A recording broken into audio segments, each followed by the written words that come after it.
What is macroeconomic activity? So far in your economics course, you may have focused on microeconomics, considering factors or variables such as demand, supply, price, quantity, looked at various markets. No doubt you will have used demand and supply diagrams and examined how prices change in particular markets, how the demand or supply for particular products will affect the allocation of resources, for example. Now we will move to examine issues of a macroeconomic nature, where the variables are aggregate demand, aggregate supply, prices, inflation, national output, unemployment.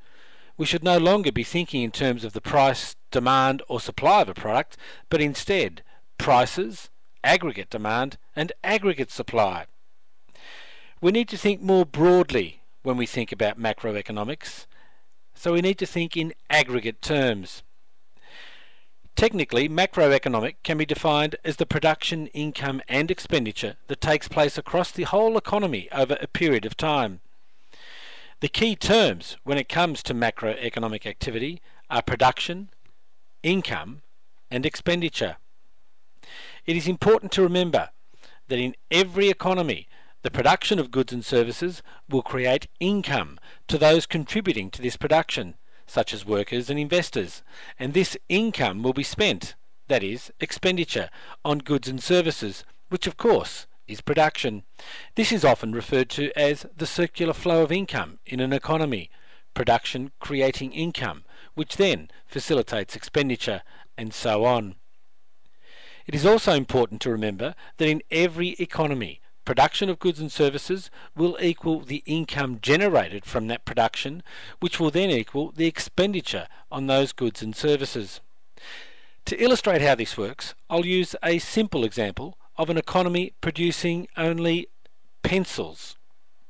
So we'll assume that this economy makes 1,000 pencils for a particular period, let's say 3 months. Yes, I know it sounds a bit silly, but bear with me for a moment.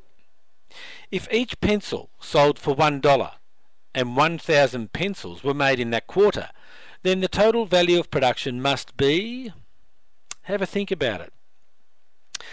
Give yourself a pat on the back if you worked out that it will be $1,000, which is simply the price multiplied by the quantity produced, or $1 times 1,000. The $1,000 worth of pens demanded by consumers represented expenditure that required production of $1,000 worth of pens, which then ultimately became income to various groups in the economy. E.g., the workers might end up with 200, the owners or entrepreneurs might receive 300, and the remaining 500 might end up going to suppliers, etc., which of course becomes their production, and so on.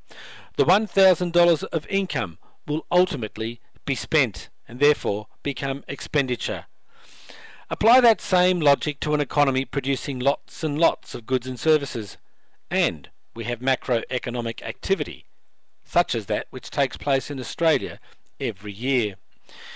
Do you know how much economic activity there was in Australia over 2013, for example?